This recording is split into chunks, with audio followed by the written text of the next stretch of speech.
While our colleagues are coming forward, let me do just a little framing of what we hope this convention this conversation and indeed this conference is about.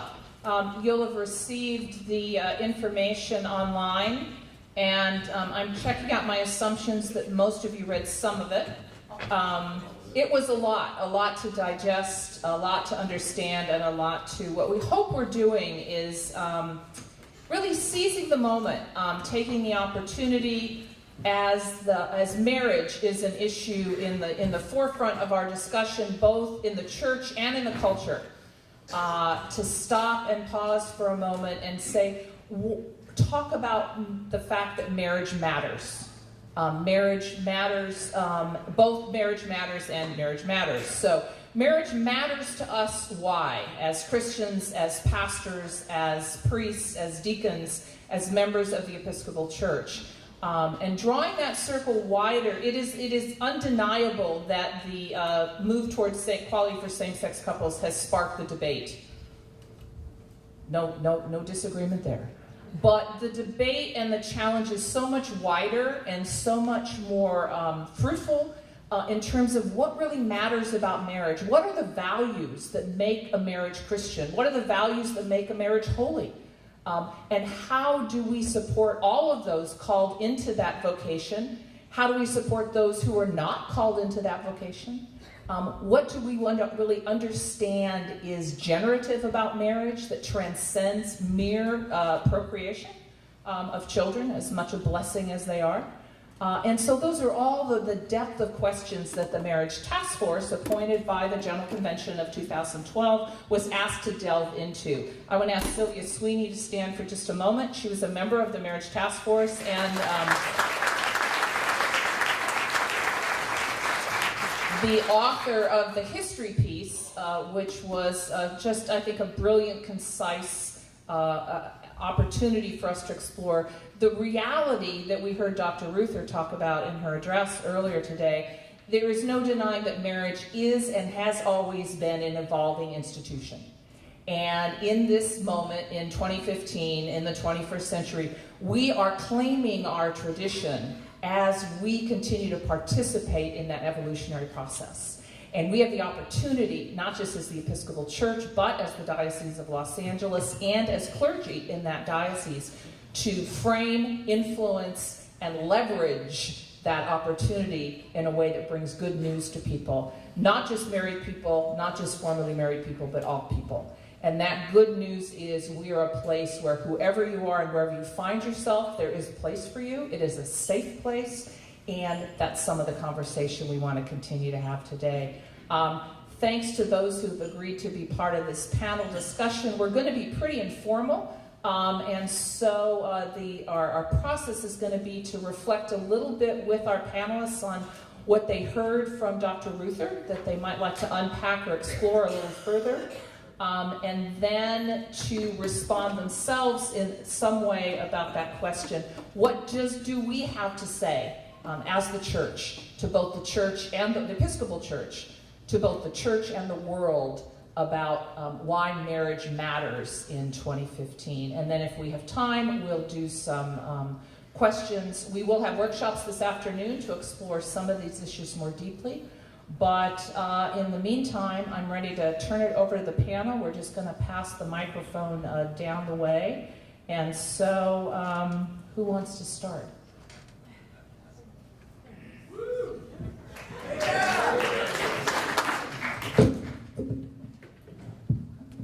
I'm not really sure how to start, except to, name. That I know. My name is Jennifer Chatfield. And I'm at St. James in the city. Are we just doing introductions or are we just talking? That's good. In addressing all of what Susan had to say, and after listening to the first session, the thing that came up for me was our attention to pastoral needs all the way around when it comes to marriage. And especially in the LGBT community, and what came up was we had a lot of laughter about the restorative, reparative therapy. And while we might think that people's other denominations, other beliefs, what they believe is funny in a way, it's not funny to people who have had to go through it. And in our sessions with same-sex couples that are coming to get married, how are we going to react to people who have been hurt in those areas? And so really, how are we prepared for that? And that is something that has come up in just discussing it with others here after the session. And so that was my first thought, is that. So, Why don't you just pass the mic, sure. I'm John Taylor. I serve St. John Chrysostom Church and School in Rancho Santa Margarita. Susan asked us to reflect on something we heard from Dr. Ruether. And what stood out for me was her saying that parents should teach children what healthy relationships are all about, rather than to try to guide them in the direction of one orientation or another. And I say here, and would add that churches should do exactly the same thing. I think when talking about this subject, a degree of full disclosure is important. I am 1 for 2 in the marriage department. I have been married twice, once successfully. And if I read the piece on the history of the canons correctly, I would not have been allowed to remarry in the church as a divorced person before 1946 at all. And I would not have been able to do so without a 1-year waiting period before 1973. I'm not exactly sure when divorce and remarriage stopped being a bar to ordination, but I think it was much later than those days. So I have experienced a lot of grace myself. And so I come to the subject, first of all, with great humility, because I am an abject failure half the time, with thanksgiving, as well as empathy for those who have been waiting far longer and under far more adverse conditions. Indeed, I would wonder about myself if, having gained admission, I had the instinct of turning and barring the door to others. Just briefly, Susan asked us each to think about what we thought the Episcopal Church could bring to this issue. Everything I know has been informed by the amazing work of the task force, which I'm just basically going to restate in 3 little themes. The first is unity and peace. And while I don't think the Episcopal Church has an exclusive province over unity and peace, I think because of the comprehensive thinking the task force has done on marriage, I think we can claim to have something unique to offer. There was something in one of the essays about marriage being the apprehension of the eschaton, the idea that we all began in unity and we're going to end in unity, whether we think as astrophysicists or theologians. And there's something about, as another author wrote, the self-giving and mutual submission to the person with whom you are living in closest proximity, who is naturally, therefore, going to be the person who is the most annoying. Mark Asman wrote of a wise friend who said that marriage is a series of renegotiations. And of course it is. And we all have things that we say to couples who are standing before us to be married, and I find myself saying, again, remember, I'm only batting 500, that you can, if you really try, make of your home an Eden. You can manage a return to Eden so as Susan said, the safest place in your world can be the home that you share with your spouse. Louis C.K. said just last week that it's a massive gift to be able to say that you're not the most important person to yourself. And I think if churches teach in a holy way about marriage, they will invite people to thinking in those terms. It's hard to imagine, therefore, a compelling rationale for denying those opportunities for grace and learning and peace and joy to anyone. Second, I promise my second 2 points won't be as long as the first one. My second point is Renaissance. Kay Sylvester made the intriguing point, as we learn in the report, that in 2008, only 52% of adult Americans were married, down from 70% in 1960. So it's changing a lot. Marriage is becoming less fashionable. It may be becoming less useful.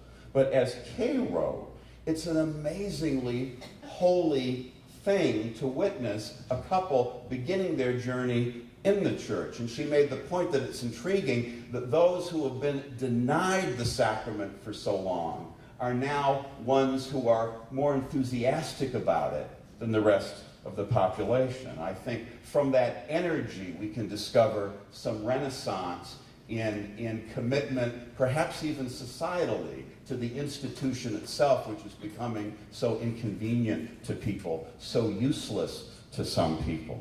So that's something the Episcopal Church has brought uniquely to this conversation. And finally, from the Rite of Passage essay, there was that wonderful language about prophecy and about how marriage is prophetic. All of our churches are, to borrow the language of that essay, self-chosen bondings. Our people choose to come to church. And sometimes our churches don't look that diverse, but when you really look under the surface, they're extraordinary diverse institutions. People in relationship who wouldn't be in relationship otherwise if it weren't for the fact that the church has drawn them. And our marriages are exactly the same.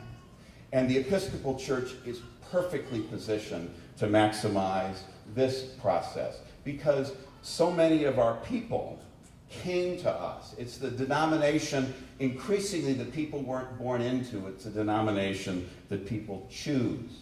We all come, we meet in the middle, we find common ground. And that is a common ground that I think we can bring to our shared theology of marriage as well.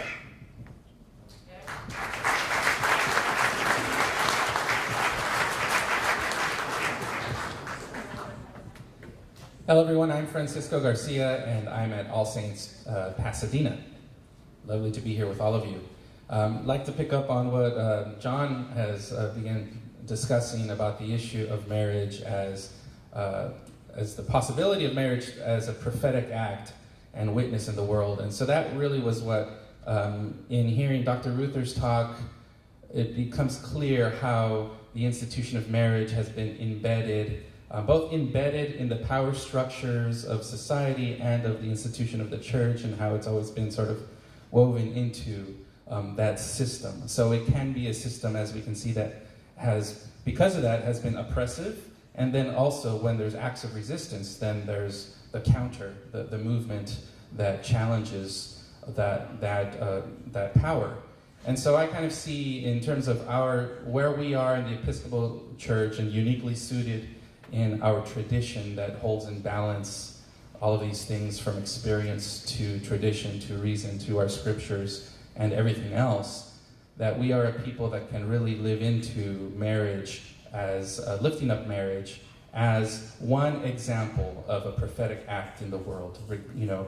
And so when two people come together across differences, across all kinds of challenges, there is both struggle, and then there's also a path to liberation, because it calls into each person a letting go of your selfishness, your self-centeredness, and calls you into a place of thinking about another person and the well-being of another person, and the commonality, the sharing of livelihood, of goods, resources, space, bathrooms, negotiating space, time, energy, calls to life. All of these things come into play in marriage, and I can certainly draw from my own experience of that. You know, I've been married for 14 years, and I married my high school sweetheart, but we came across so many different barriers, from ethnic background to religion. You know, she grew up Southern Baptist, I grew up Roman Catholic. And so, and then we found ourselves here in the Episcopal Church. I was like, We hear this story a lot. But so, navigating all of that, and then yet at the same time, then how our relationship and any married relationship can then be, what do we bring together that is different than who we are as individuals, and how we carry that message into the world? How do we reflect that in the way that we choose to live, and the way that we choose to reflect God's love for all, and also the call to justice. So I kind of think about that. How can marriage be this prophetic act, as is described in this document? And I just love that idea of I had Sylvia was one of my professors in seminary, so in reading the document, I could see a lot of her thinking, and it was just really, this is an incredible rite of passage that people walk through, and just the privilege that we all have as clergy to be witnesses and pastors to people who have struggled and who have not had access, and to be able to proclaim all relationships as revelations of God's love. And that is just a really beautiful thing, to be with a couple who hasn't had access, and then to say, we are here to profess our love for each other, and for us to say, yes, we affirm that, and we call you into this life. So those are the things that come up for me. Thank you.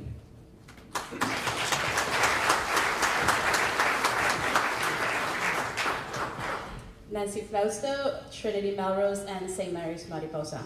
This morning I was kidding around that when it was my turn to speak, I would just say, I totally agree with Francisco. And I do. I agree with a lot of the things that he has said. But one of the things that keeps coming to my mind is, yes, marriage is holy. Marriage can also be destructive. And we need to continue having that conversation of how we take care of those people that now feel like failures because a marriage has failed. Or those who choose not to marry but are made to feel like they're not a whole person. In my context, I encounter a lot of women especially. And myself, I have been made to feel as if I'm not worthy or I'm not woman enough. Because, good Lord, I am 31 and I am not married. So how do we continue that conversation? How do we deal with that? While still respecting the fact that this is an important movement for all those who have been denied this right. Now, I also believe that as a church, we have a responsibility to create a liturgy for divorce.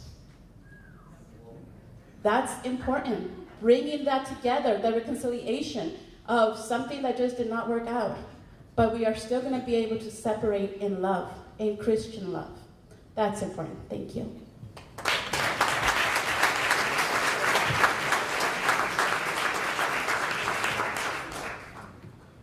My name is Bob Honeychurch. I'm the professor of church leadership at Bloy House, the Episcopal Theological School of Claremont. And since we gathered last as clergy conference, I have completed 2 different interim positions, one as interim rector at All Saints by the Sea in Santa Barbara, and one as interim vicar at St. Francis in Simi Valley. 2 very different, 2 very wonderful congregations. Certainly in my work at Bloy House as professor of church leadership, I find myself swimming regularly in the waters of practical theology. And practical theology, then, for me, is finding that point of interface between theology and context. And in that capacity, I was struck by one of the opening lines from our beginning worship this morning, where we said together, "As our horizons extend, keep us loyal to the past." And I know that can be, in some ways, liberating for some people, and in some ways, greatly troubling. And that is, to me, I think, in many ways, the work of practical theology, finding that groundedness in our theology, but always expressing that groundedness within a particular context. Certainly, the work of reimagining marriage in the 21st century, this is not the first time in our common story in which we have done that reimagination. Certainly, as Dr. Ruether explained in her remarks, and as was spelled out in the task force work, especially on the chapter on the history of marriage. We understand that the work we are doing is a continuation of a conversation that's been going on, certainly within the Christian tradition, for as long as there has been a Christian tradition. And it's always been a matter of understanding, grounding a theology in a particular context, and understanding that that context has to be as fully a partner in that conversation as does the theology. That is incarnationalism, as it were, at its truest and at its fullest. I would also say that that's something that is particularly a character of the Anglican and the Episcopal Church. That we since our founding have found ourselves at a point where we are having to ground our theology in a particular context. And frankly, we have done it well. And using sort of the language of community organizing that especially Francisco has worked so much with over the years, drawing upon our own assets and using them as strengths for moving forward is one of our greatest opportunities, I believe. So as we look at the ongoing conversation around reimagining the work of marriage and reimagining the place of marriage in our current context, in our current culture, we do so not as though it's an aberration from what has gone on in the past, that sense of, but we've always done it this way before. We have never always done it this way before. And that's an important element to keep in mind. And I think, as I say, that's what we bring to the table as Anglicans, that's what we bring to the table as Episcopalians, that awareness that there is no such thing as the way we've always done it. And I'll just leave my opening remarks there to say this is us at our best when we do this kind of work. And so embrace it and accept it and live into it as fully and as faithfully as we can, because it really is the unique work that God has set before us at this point in our history. Thank you.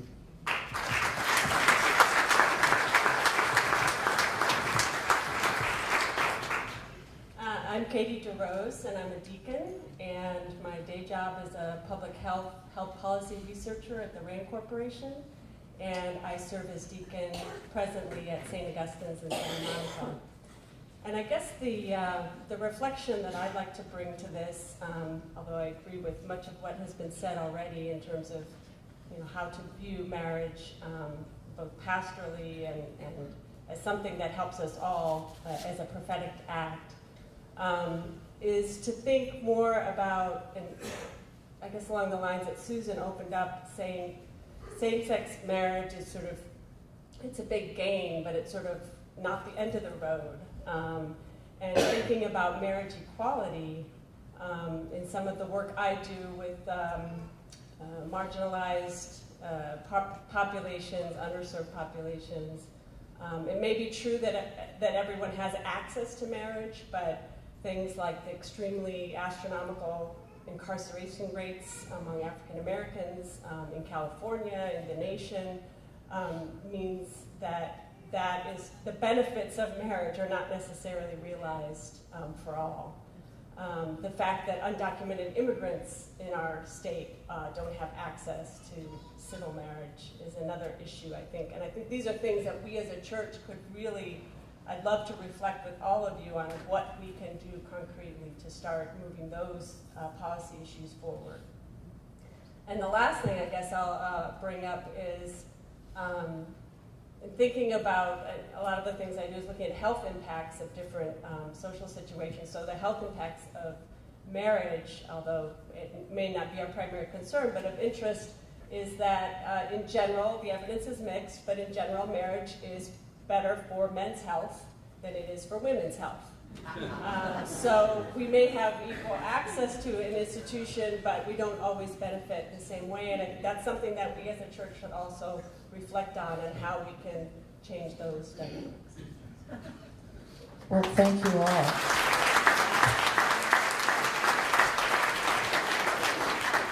I'm going to ask Dr. Ruether to respond a little bit to what we've heard and then maybe have some dialogue. But one of the other things I want to say, because I do have the microphone, is one of our hopes from this conference, designing it, was we would get to hear from some of the deep wisdom and shared experience of our clergy colleagues, something I think we don't get to do enough of. So I want to celebrate the design of this conference, the bishops and diocesan staff for supporting it. Again, all those who wrote the essays. If you didn't get a chance to read them, they're online. You can take a look at them perhaps to continue to reframe what we're discussing here. But it is just such a privilege and opportunity to hear from each other, and both as teachers and lifelong learners. And I'm going to ask myself the same question we asked the panelists. What do I think we have to offer in this moment? And I think for me, it is a profound opportunity for evangelism because of the context of marriage being in the forefront of the public discourse. What we have to say, again, to the world and the culture is, if you think you know enough about being a Christian not to want to be one, because of what you've heard about Christians, the Episcopal Church offers something different. The Episcopal Church offers a place where you can come and have your relationship blessed and surrounded by support, by community, grounded in the beautiful tradition of the best, I'm a little biased, but some of the best liturgical blessings that we can offer as a Christian, wider Christian community. But we're also where, if you are not someone who is called to be married, we're a church that understands marriage is but one vocation, and that we're working towards raising up all those vocations. So I think rather than see this as a time of anxiety, sort of to echo what Bishop Mary said last night, where are the opportunities for us to be excited about what we have to offer? I'm deeply convinced that this is one of them, and I'm deeply grateful to be part of the Diocese of Los Angeles, which is inarguably a leadership diocese on that issue. So now I'm going to ask Dr. Ruether if you would be willing to respond a little bit to what you've heard, maybe any questions for the panelists? Well, I really enjoyed these remarks. I found them very affirming of each of your own context and discussion. And so that was very, very interesting and useful for me. I kept thinking about an experience I had 2 days ago in the community that I live in Claremont, which is Pilgrim Place, which is a retirement community of social activists with a lot of international experience. We have about maybe 10 or 12 same-sex couples. They're just a normal pattern of our community. But I was sitting with one of those couples, and so I was telling them about this conference and saying that I was going to try to report on this and what did they want to think about contributing and so on. And one of them said, well, I knew from the very beginning of my awareness that I don't know whether she was gay or that I was related to other women, that this was my orientation. I experienced that right away. There was never any question. There was never any doubt about it. It was just a certainty that I experienced. But when we finally got married, and by the way, they had to get married twice because they were married first when there was a little moment of openness to gay marriage in San Francisco, and then they got a letter in the mail saying your marriage is invalidated. How would you feel about that? Having the state send you a letter telling your marriage is invalidated. So they then got married again. But she said, you know, when I heard someone refer to me as Mrs. in relationship to my partner, I felt affirmed and whole for the first time in my life. Now, it's very hard to imagine a heterosexual couple saying that. I mean, you could say a lot of good things. I'm not saying they're invalidated. But that was so affirming. Really gives us, I think, some insight of the contribution of same-sex marriage to our culture, to our society, and perhaps to our churches. That's what I want to comment. trying to draw the circle a little wider, the recognition that, again, for same-sex couples, there is that affirmation. We also have couples, and John did such an eloquent, is that written down? Can we use that later? Maybe we'll work on it. The reality that we have people who are coming to us who've been wounded by marriage. Well, not only wounded by the exclusion of it, wounded by the experience of it, wounded by the expectation of it. And that we're a place of healing and hope for that as well. We have interfaith couples. One of our workshops this afternoon, Sally Howard's going to lead us in a discussion on that, who are treading that challenge of how do you build a marriage within the interfaith challenge, intercultural challenges, folks who are married to each other from very broadly diverse ways. So I would love to hear from any or all of our panelists who might be able to address, again, what more do we think perhaps is the pastoral opportunity, the outreach opportunity, the evangelism opportunity in your context that you can take forward as we continue this work? Anybody? John. So I think it must have been in Jeannie's history piece. It was also in the piece on the canons, where as institutions began to think about marriage, there was all kind of stuff that was above joy, and joy and mutual happiness sort of floats to the top across the centuries. So finally it's got pride of place in the liturgy. So just dovetailing with Bob's point about how we've never done it this way before, it's actually pretty recent that we tell people that the purpose of this institution is that you might be happy. And that you might, and this is the radical piece the church brings, you might be happy by sacrificing to one another mutually as Jesus did for all of us. That by service and love and mutuality and mutual devotion, you find joy by putting the other first. And if people do that equally in any relationship, as long as one isn't taking advantage of the other, then it's the key to Eden. And that's actually new. And I think this conversation has helped us discover that, because everybody's allowed to be happy.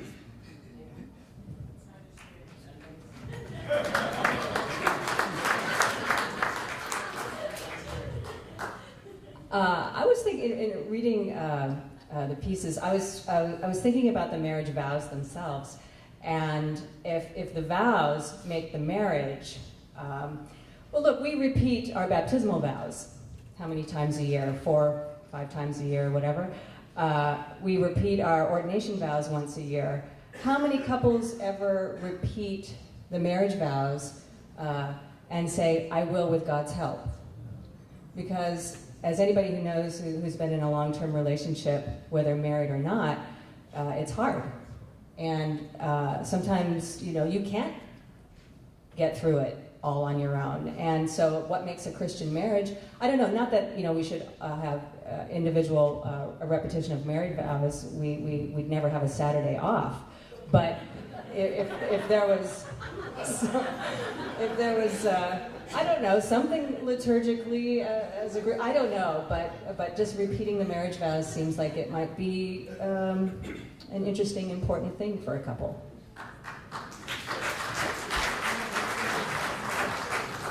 I just wanted to make one brief reflection on what you had to say, Susan, especially around the sense of looking at marriage through interfaith and intercultural marriages, but them as examples of ways in which I think in this day the opportunity to see marriage as a prophetic act, and that is not only in terms of seeing that we're all one big happy family as much as well as to say things like the comments of being at a point in our common history in the United States, certainly, where less than half of adults are married. At some level, being married is a countercultural act. And that isn't to say that all of us should then rush out and be countercultural, but what that does is it provides an opportunity for a different kind of witness. And we can look at marriage not necessarily as in and of itself the moral good, but it does provide one lens through which we can get a glimpse of that realm of God into which we're all invited more fully. And as I say, if we look at marriage as being a countercultural activity in this culture, in this context, it allows us then to explore that metaphor somewhat more deeply, and to believe that God might be stirring up within us, both individually and corporately, new and wonderful things.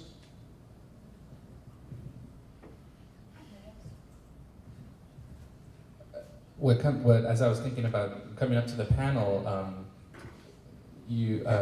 Philip Berrigan and his wife Elizabeth McAllister came up for me, and you'll know that Philip Berrigan was a very prominent activist, a radical Catholic priest, and and then ended up marrying a nun, Elizabeth, and who then together lived their marriage as a prophetic act. And what it meant was actually peacemaking, justice seeking in their community. They founded Jonah House, which is in the model of the Catholic worker movement, and there's a lot of stuff written about them and their sort of commitment. But that was sort of a really tangible example for me of how, the marriage between two people is in and of itself can be a symbol of God's love. And I think that that's not enough. It's about how then that gets lived out and modeled through what you do together, what you bring to the world that is, again, different than who you are as individuals, but what you bring together as an example and possibility of amplified justice and love in the world. Anyone else? I'm thinking Claiming the Blessing is a collaborative group we started in 2002 to try to bring together all those who were working for equality for LGBT couples in the Episcopal Church, and resonating with what we've been hearing. The scripture we chose was Genesis 12:2, which is, I will bless you in order to be a blessing. And the whole idea that the movement has been about so much more than just canonical and liturgical changes to fully include a percentage of God's already blessed people into the sacramental and canonical life of the Episcopal Church, but about really unleashing that capacity for blessing that transcends our relationships and takes our work out into the world. And I'm about to head back to you, Dr. Ruether. One of my wonderings is if, and I think the answer is yes, but if so, where is it possible that this trajectory on reimagining and evolving marriage just might be part of the process of dismantling the patriarchy?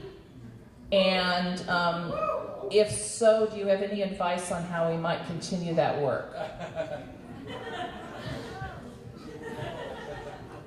Well, patriarchy is about male domination over women, and marriage has traditionally been structured along those lines.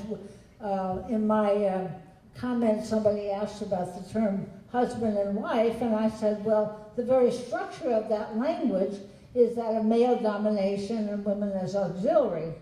So obviously, rethinking marriage is about overcoming that and creating a relationship of full equality and mutuality of men and women, or men and men, or women and women, and that in itself, of course, is a undoing of patriarchy. So in that sense, rethinking marriage is one of the areas, among others, of rethinking patriarchy. That's true. So if we think about the famous quote from Martin Luther King Jr. about the arc of the moral universe bending towards justice, if dismantling, present company notwithstanding, the oppression of women by men, if that's part of that dismantling, then this rethinking and reordering of marriage could very much be part of that trajectory. Yeah, right. Any other thoughts from the panel, or can we open it up to questions from the congregation? They're waiting. There's hands up. I think we're ready to go to the mics.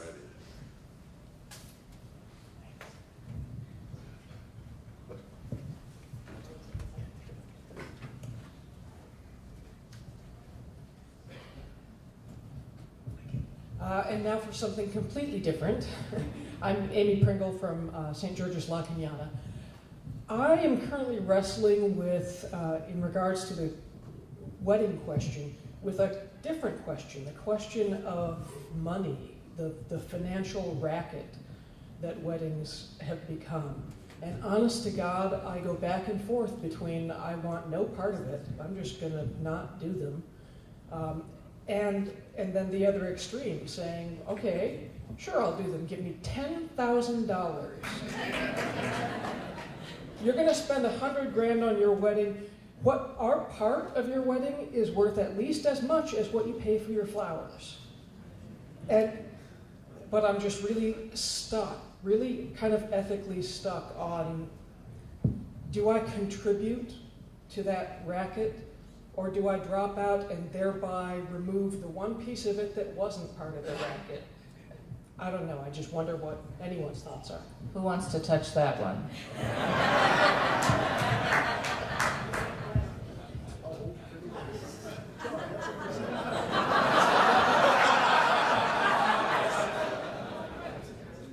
Well, actually, what Amy's question made me think of was the comment on the essay about whether we ought to consider being agents of the polity. And one of the comments, a deacon in this room, whose name has escaped me, wrote about the marriage moment and about there being something sort of exciting about the legal and ecclesiastical moments coinciding, which is why the deacon was ambivalent about letting go of the civil piece. And while I'm actually a little bit sympathetic to that, I'm also thinking of something that Canon Assman wrote about what might happen if you separate the civil and ecclesiastical moments, which would enable the church to say, we need you to spend a lot more time getting ready and preparing yourself, not just for one moment that's got to be perfect, and if you want it to be perfect, it's why you're spending $50,000, so every single detail will be exactly right, and if it's not right, everyone's life will be ruined, which is part of why we spend all this money. I think couples actually become superstitious about it needing to be perfect. And the virtue of taking a longer period of time, as Mark suggests, for preparation for the church rite, would let the couple understand it's a whole series of moments, and none of them are going to be perfect, but it might add up to something really, really wonderful, especially if you save your money and don't spend it all on limousines.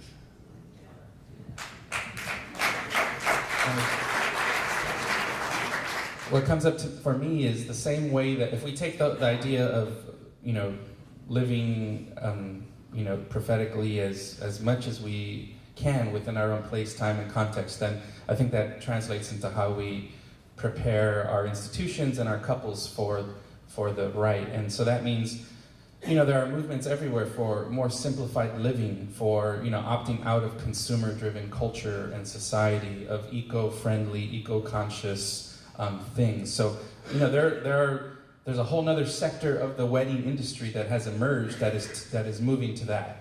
So if how do you do things in a way that is, focused on your relationship and doesn't, desecrate the earth in the process? And how do you support a just economy in that process? So I think it can be done. It's work, and you have to. But if we can help couples then discern, do you need to spend $10,000 for X, Y, and Z, or let's bring it back to what this means for you, and how do you navigate that world in a way that is authentic to you and also tries to promote some justice in the process. So I think there are a lot of emerging resources for that.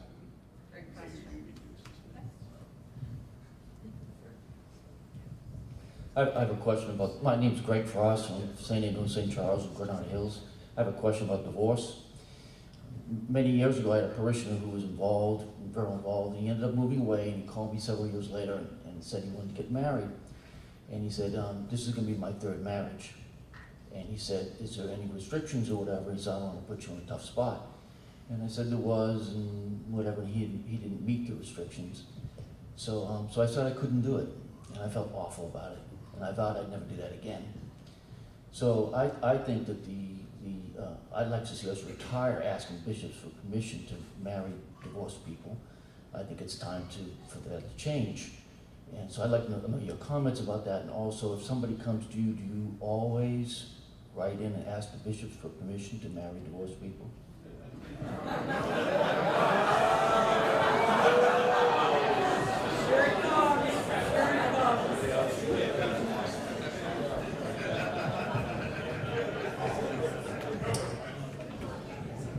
I'll answer that real briefly for myself and kind of backwards in terms of your questions. Yes, I do always ask the bishop for permission. But also this becomes that opportunity, I think, for having that deeper conversation around separating the ecclesiastical and the civil part of the of marriage. That frankly, if those two aspects of marriage were indeed separated, and then a twice or thrice divorced person came asking for the church's blessing, that opens the opportunity for an entirely different kind of conversation. And I think that then, so as I say, when we are caught in this bind of acting as agents both for the church and for the state as ordained folks, you can't serve two masters. And we're constantly put into this untenable position. As I say, if those two were separated and a person who had been married more than once or more than twice previously came asking for this subsequent marriage to receive the blessing of the church, I think that offers an entirely different opportunity for conversation than would have been the case when we're also doing the legal obligation. And so, as I say, for me, it just promotes the opportunity for that conversation to divide those two aspects of marriage, and allow the church to do what the church is good at and what the church is called to do, and allow the state to do what the state is good at and the state is called to do, and keep those two separate from one another. All right, just for fun, and because our General Convention deputation is here, this is completely unscientific, but one of the things there will be a resolution at General Convention, I guarantee you, calling us to get out of the marriage business. And just, if you were going to vote on that right now, just show of hands, who would be in favor of the church getting out of the marriage business and not participating as agents of the state? You make that 2 questions? Yes, 2 questions. Yeah. Is that 2 questions? Who would be in favor of clergy of us ceasing clergy being agents of the state in marriage? Okay, hands down. And who has really well organized, articulated ideas about why we should stay in the marriage business as agents of the state? I know you're out there. I have opinions. I don't know their Well, that might make for a great conversation later. Is there another question? Yes, sir. Joanne Leslie, the Archdeacon of the Diocese. I had a real aha moment when I read the statements attributed to Justice Ginsburg that have been, I think, pretty widely disseminated on the internet, in which she, in essence, said, and this is sort of following up on the dismantling the patriarchy issue, that essentially to the extent to which feminists and other social movements have really claimed a gender equality or an aspiration for gender equality in heterosexual marriage, a sort of a belief, which is not always realized, that wives are not subordinate to their husbands, that inevitably opened up the way for same-sex marriage, because it was really that subordination that was, people don't like to talk about it that way, but that was really what was limiting marriage to a heterosexual marriage. So for me, it just seemed like, oh, that explains everything about why we're where we are today. I like to think that feminists could take a little bit of credit for having moved us to this place. And I guess I wonder if other people were as struck by that, and if there's something that we can really do with that will help some of the people who are like my 97-year-old father, who are still holding on to but marriage has to be between a man and a woman because that's kind of what makes sense. If we can somehow use that insight of Justice Ginsburg.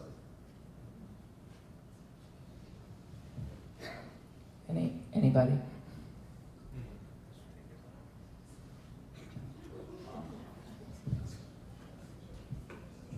My argument is entirely tactical and craven and opportunistic.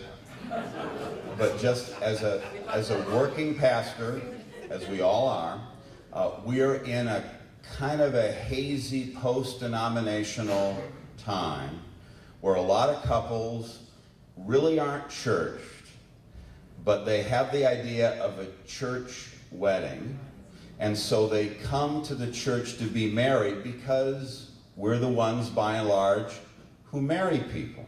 And what we're all about in this whole conversation, and thanks to the work of the task force, is being evangelical and extremely aggressive about articulating a new vision for Christian marriage and American society. And there's that little increment of couples, maybe it's a pretty big increment, who, if they didn't have to come to the church to get married, might not come for the blessing. And we lose the opportunity to evangelize and teach that increment.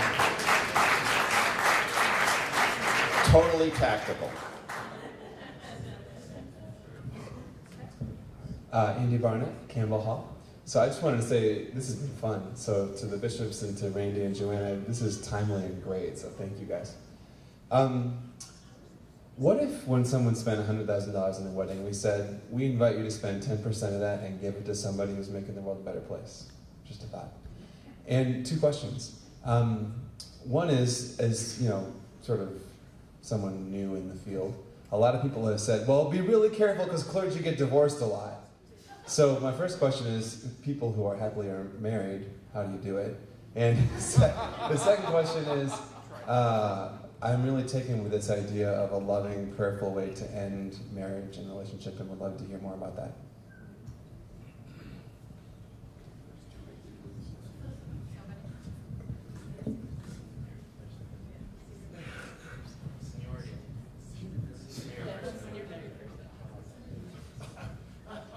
There's this discussion up here about who's the senior married person, and then he just handed me the microphone. I don't know if that's the case or not.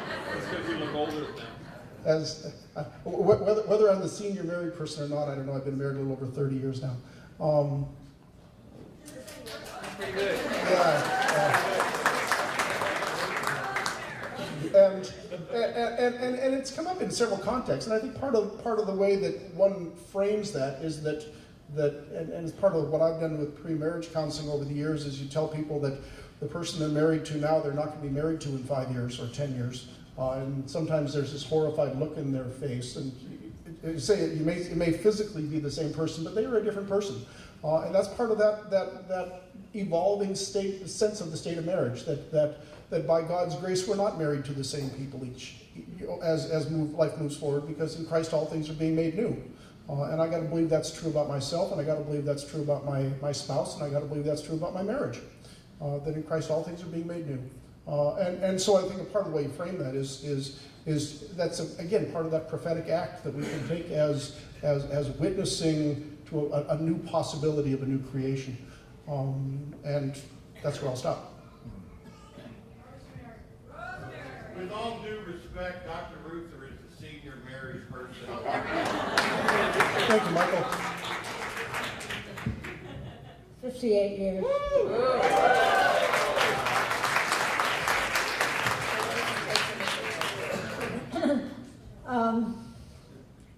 Well, my husband and I have essentially lived through a whole series of stages of life. We were pretty young when we got married. We were finishing graduate school. We had little children, and then the children grew up. We helped them go to college. They're now creating their own families. I've been thinking that I have two daughters, one of whom has a long-term marriage, which has worked. She has two boys who are moving toward college. But they've had a lot of difficulties which they've moved across. I mean, her husband has had work problems and so forth. And my oldest daughter has a long-term, probably 25-year, bonded relationship with a male friend where they have decided not to marry. And they have decided not to marry because even though they get along very well and their relationship works together and they live together more often than not, she eats vegetables and eats hamburgers. Now they manage their refrigerator in sections, so it works. But they also have come out of different family backgrounds and really don't agree on social values like social justice. And so essentially what they've decided is that they want to keep on being friends, but they don't want to have to change each other. And that means that they don't need to get married. So I find that interesting. I think it works for them. 25 years? Yeah. Hi, Tom Carey, Church of the Epiphany in Los Angeles. On the question of a right for divorce, I've never been married, but I have been a member of a religious community for 25 years, and that relationship is coming to an end at the end of the month. And what we're going to do is there's a very short rite that we're going to pray where we say, I'm sorry where I failed you. I know God goes with you, and they will say, I know God goes with you as we travel our separate ways. And it's a sort of ritual admission that each of us is responsible in some way for the failure of this relationship, or the demise, not necessarily failure, but for the demise of the relationship. So I just offer that. My other question is two guys came to Epiphany wanting to get married, and so I said, well, great, wonderful, I can do that. And they said, but we don't really want any mention about God. I said, well, you know, this is a church. And I'm a priest, and so I'm probably going to mention Jesus, you know, and they actually, I think that they walked away. But it sort of also begs the question also about interfaith marriages and how, you know, even in the rite we have, when you give the ring, you can say in the name of the Father, the Son, and the Holy Spirit, or you can say in the name of God. So I just wonder how we'll negotiate that, or whether we should negotiate people who don't want a religious marriage. I don't know exactly what I'm asking here, but you get it anyway. That's great. I'm going to pass the mic down in a minute, but I want to tell a very quick story. I married a couple 2 years ago now, a very amazing, brilliant Latina couple, both very active in the community. And as we did the premarital prep, we came down to the liturgy preparation, and they said, okay, here's the deal. We were both raised Roman Catholic, and we're both really active in social justice work in the country, in the city. So our folks at the wedding are going to be a mix between our Roman Catholic relatives and our liberal fringe friends. And the Roman Catholics don't think this is a really wedding and that this is really a church, and none of the others believe in God at all, so good luck with that. So.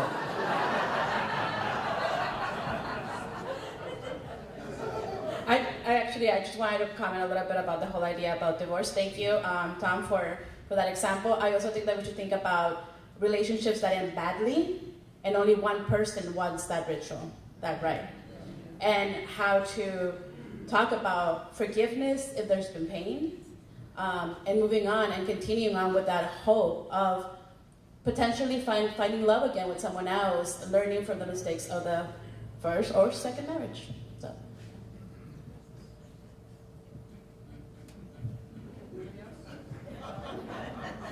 Hi, Neil Tadkin, St. Luke's, Monrovia. First, just a quick response with Joanne. I really appreciated you bringing up Justice Ginsburg's knowledge, because it kind of grows out of the a lot of discussion that's happened around homophobia and misogyny being two sides of the same coin.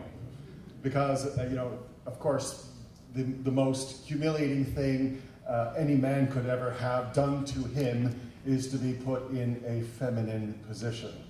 So that's why there's sort of visceral reaction in certain circles around anti-gay feelings.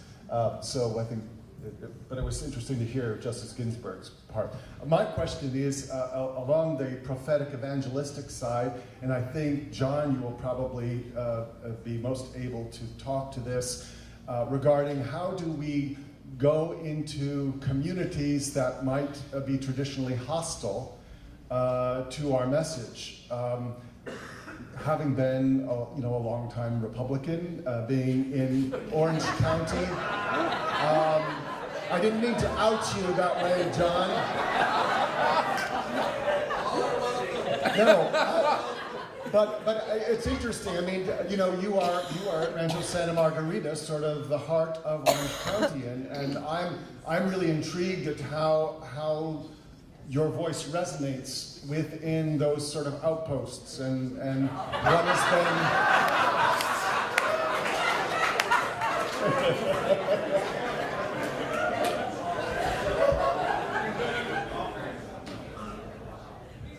So, St. John's, way down in the wilds of Orange County, in 2014, had a conversation as Bishops' Committee about whether to add open and affirming to our mission statement, which we ultimately did. But I said to the Bishops' Committee, you realize that if we're an open and affirming church, that means that if a couple comes and wants to be married at St. John's and they happen to be the same gender, I'm going to need to say yes, because otherwise we're not open and affirming. And so I said, I think it's just a pastoral decision. Our bishops have given to their pastors the latitude to make that decision. So on behalf of St. John's, I'll marry any couple who wants to be married, who is entitled to be married under the laws of my state and the policies of my bishop. And not unexpectedly, there was a little bit of opposition in the parish. Not quite as much as Neil would have you think that there would be. And so I took this dear friend to lunch and made what I thought was a conservative argument. This is getting to your question about how you make the case. I said, okay, what's your problem? And my brother, who ultimately left, I failed. That's the punchline. But his problem is, he said, that the secular culture is co-opting the church with secular humanist values. You know where all that rhetoric comes from. And I said, well, my friend, imagine this hypothetical couple, and they're coming to our beautiful church, and they're standing in front of a woman or a man in funny clothes, and there's flowers and a cross, and the organ is playing, and they are pledging to stay with each other forever in mutual sacrifice, and they're seeking to be blessed in the name of the Father and the Son and the Holy Spirit. Who is co-opting who? So that's how I think we make the argument. In this particular case, it didn't take. But I think over time it will happen incrementally. We just have to keep doing what we're doing.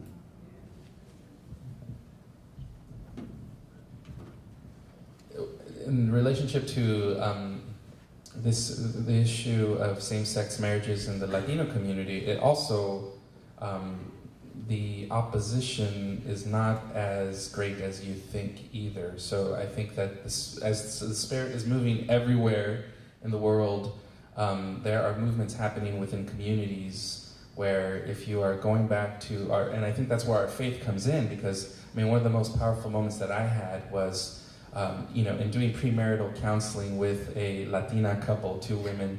One of the biggest issues was one of the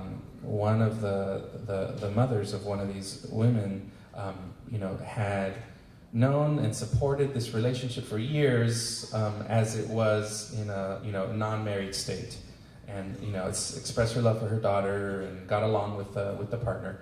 And then when it came time to have the marriage, to quote unquote seal the deal, then it brought up a lot of stuff for her. Okay, this is official, this is forever, this is all these things. We're bringing God into this, and so they requested to have me meet with the three of them, and invite the mother into this space.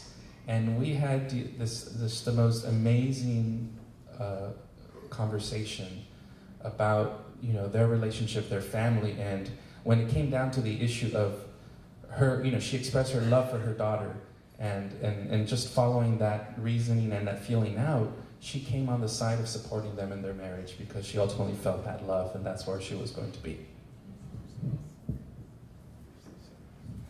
In terms of making the case as well, I don't expect everyone lives and breathes and memorizes General Convention resolutions, but or has them in their iPhones.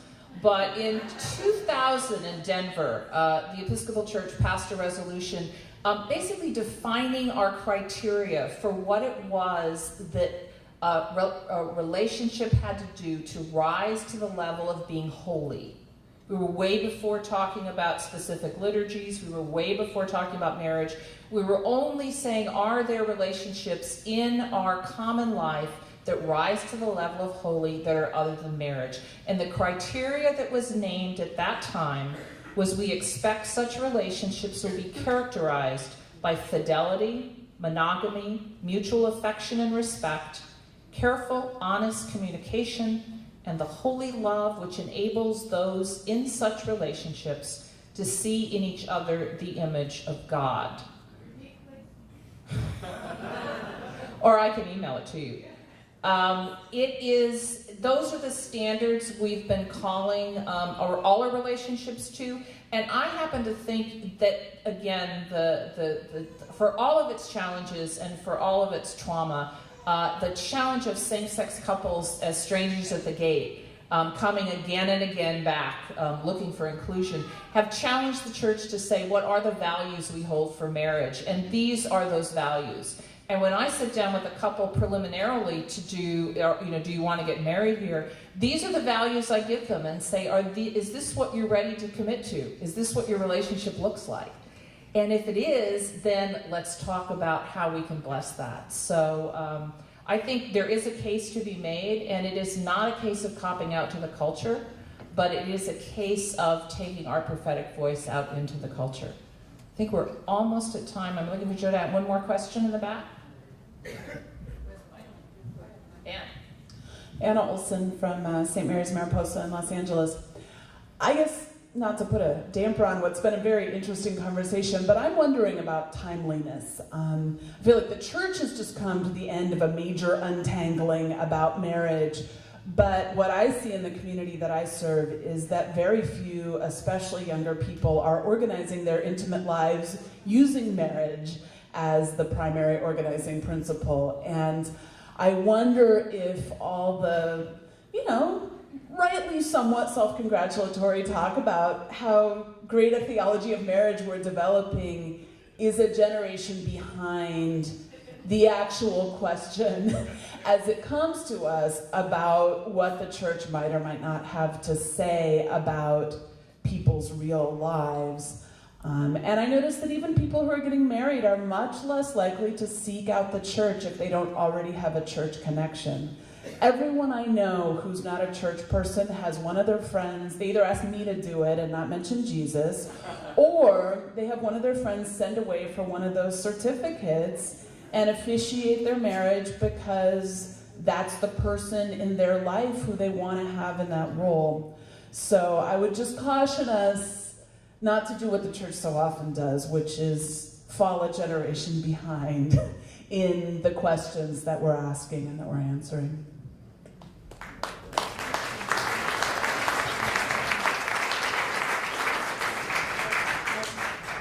Just add something. I think that's a very important point, and I think that our challenge is to figure out why that's happening. Why is marriage and the church becoming so relevant to so many people? And for some people, it may be a choice in the sense that they don't see the reason to get married.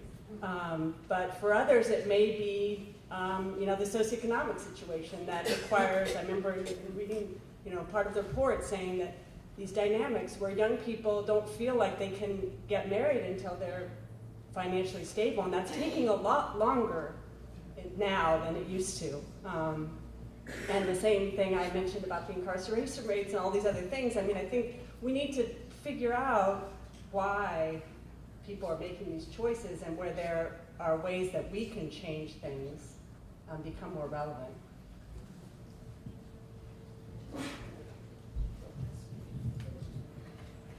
Again, going back to pastoral care, and just to comment a little bit more on that, of what you just said, there are a lot of people who are Christians, whom I know in the LGBT community, who don't want to get married and who have been in long-term relationships and feel a pressure now.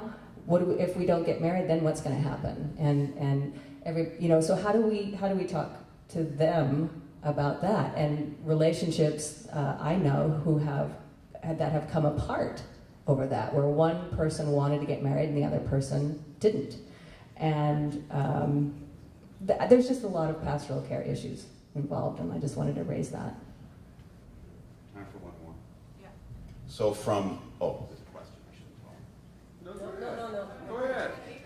Well, this won't take long. So from weddings to funerals, I have some buddies in the funeral business, and there is a industry-wide crisis caused by the fact that by and large, not in this diocese I'm sure, but by and large when funeral directors call churches and try to get pastors to come and do funerals for strangers, generally pastors won't. Number one, because they don't know the people, and also because by and large, according to the funeral industry, Christian pastors are afraid of death. This is just what they said.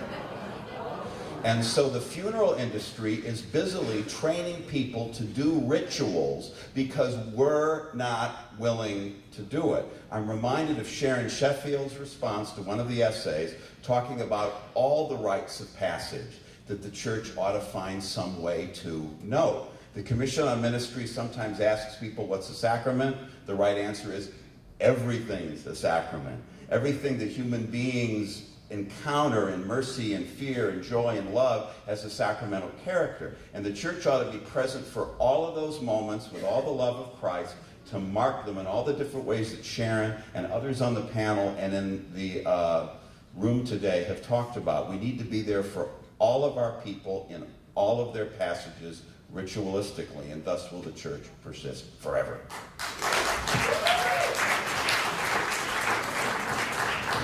We're getting the hook from Joanna. Thank you to our panel. Thank you, Dr. Ruether, so much.